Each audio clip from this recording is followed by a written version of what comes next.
PM Modi 29 मई को बिहार के 2 दिवसीय दौरे पर पटना पहुंचेंगे, भव्य रोड शो करेंगे। जयप्रकाश नारायण अंतर्राष्ट्रीय हवाई अड्डे के नए टर्मिनल भवन का उद्घाटन करेंगे। काराकाट में 48,520 करोड़ रुपए की विकास परियोजनाओं का शिलान्यास लोकार्पण होगा। 6 प्रमुख रेल परियोजनाएं भी शामिल हैं। इनमें सोननगर मोहम्मदगंज तीसरी रेल लाइन, पटना जंक्शन पर नए प्लेटफॉर्म शामिल हैं जो बिहार के विकास को गति देंगे। कई राज्यों के साथ रेल कनेक्टिविटी को बेहतर बनाएंगे। यात्रियों को सुविधा मिलेगी, माल ढुलाई में भी आसानी होगी। भारत 24 ने इस दौरे को लेकर रेल प्रवक्ता और एग्जीक्यूटिव डायरेक्टर दिलीप कुमार से खास बातचीत की है।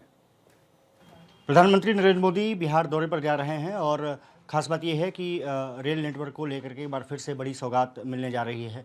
बिहार क्योंकि चुनावी राज्य भी है, ऐसे में सभी की नज़रें वहां पर रहने वाली हैं। हमारे साथ बात करने के लिए मौजूद हैं रेल प्रवक्ता दिलीप कुमार। सर, जिस तरह से प्रधानमंत्री का दौरा रहा है, इंफ्रास्ट्रक्चर प्रोजेक्ट पर बहुत ज़्यादा ध्यान है। अभी दाहोद में एक बड़ी परियोजना और लोकोमोटिव इंजन का जो कारखाना था उसका उद्घाटन। अब बिहार दौरे पर क्या कुछ योजनाएं रहेंगी और क्या लोकार्पण होगा?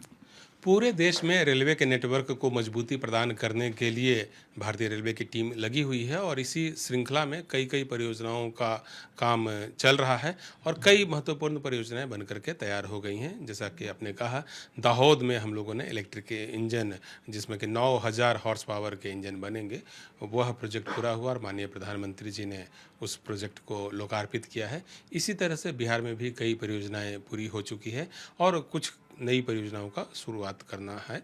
तो उसी श्रृंखला में माननीय प्रधानमंत्री जी के कर कमलों से 3 परियोजनाओं का शिलान्यास तथा राष्ट्र को समर्पण प्रस्तावित है। जो 2 परियोजनाएं पूरी हो गई हैं उसमें एक सासाराम अनुग्रह नारायण रोड के बीच में ऑटोमेटिक सिग्नलिंग का काम है। यह 25 किलोमीटर का सेक्शन है और इस प्रोजेक्ट के पूरा हो जाने से सासाराम अनुग्रह नारायण रोड के बीच की जो ट्रेन का जो मूवमेंट है वो काफ़ी स्मूथ हो जाएगा।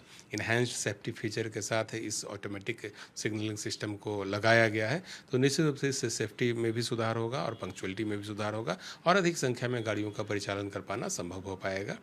इसी तरह से सोननगर और मोहम्मदगंज के बीच में तीसरी रेलवे लाइन बनकर के तैयार हुई है। 65 किलोमीटर का यह सेक्शन है और यह बिहार के साथ साथ झारखंड में भी विस्तृत है। तो इस रेलवे लाइन के बन जाने से अधिक संख्या में माल गाड़ियों का परिचालन खास कर करके तथा पैसेंजर गाड़ियों का भी परिचालन कर पाना संभव हो जाएगा। और आप जानते हैं कि जो झारखंड का एरिया है वहाँ से कोयला का लदान होता है, तो कोयले के मूवमेंट में भी काफ़ी सहूलियत हो जाएगी सोननगर मोहम्मदगंज तीसरी लाइन के राष्ट्र को समर्पित किए जाने के बाद। शुक्रिया। तो ये थे दिलीप कुमार साहब, तमाम मुद्दों पर चर्चा की और जो योजनाएं चल रही हैं, जिसका उद्घाटन होना है, जिसका शिलान्यास होना है, पूरी जानकारी दी। कैमरामैन भरत के साथ मैं अक्षय राय, भारत 24 दिल्ली।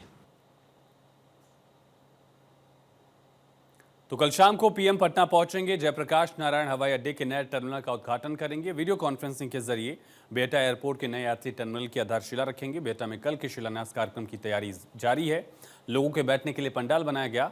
एक बड़ी LED स्क्रीन लगी है जिस पर यहाँ बैठे लोग कार्यक्रम देख पाएंगे, पीएम का संबोधन सुन पाएंगे। तमाम अधिकारियों ने कार्यक्रम स्थल का जायजा लिया है। तैयारी चल रही है और हम लोग उसी का अभी निरीक्षण भी करने आए हैं और सारी तैयारी पूरी हो जाए, कहीं कोई कमी नहीं रह जाए, उसी के लिए हम लोग तत्पर हैं। कितने लोगों के बैठने का इंतजाम यहाँ है मैडम? 500 प्लस लोगों की बैठने की व्यवस्था की जा रही है। LED स्क्रीन पे लाइव टेलीकास्ट से लोग देखेंगे? हाँ, लाइव टेलीकास्ट तो यहाँ से होगा और उसी पे सब लोग जुड़ेंगे। यहाँ जो है माननीय प्रधानमंत्री जी का शिलान्यास का 29 तारीख को है। उसी में हम लोग जनप्रतिनिधि होने के नाते हम लोग यहाँ आए हैं देखने के लिए। वीडियो मैम भी आई थी। तैयारी बढ़िया से चल रही है और सभी लोगों का जो है स्वागत के लिए भी पंडाल उंडाल का तैयारी हो गया है। यहाँ से लाइव कास्टिंग चलेगी और सभी लोग जो है शिलान्यास का कार्यक्रम देखें। जिला प्रशासन की ओर से माननीय प्रधानमंत्री के कार्यक्रम के लिए पूरी तैयारियां की जा रही हैं बिहटा में, जहां पर सिविल एनक्लेव का निर्माण किया जाना है। उसी स्थल पर हमारे द्वारा तैयारियां की जा रही हैं, जिसके क्रम में जब माननीय प्रधानमंत्री का कार्यक्रम आपका पटना एयरपोर्ट में होगा उद्घाटन का, उसी टाइम पे शिलान्यास भी उनके द्वारा किया जाएगा, जिसका टेलीकास्ट यहाँ पर संभावित है। लगभग 4:30 बजे के आसपास का कार्यक्रम है। मिनट टू मिनट आने के बाद ही स्पेसिफिक हम लोग बता पाएंगे। LED स्क्रीन भी लगाई गई है जी, वहाँ पे LED स्क्रीन की व्यवस्था है, लोगों के बैठने के पंडाल की, पानी इत्यादि की समुचित व्यवस्था है। साथ ही साथ टेलीकास्ट के लिए हम लोगों के द्वारा इंटरनेट, नेट, स्क्रीन सबकी व्यवस्था की गई है।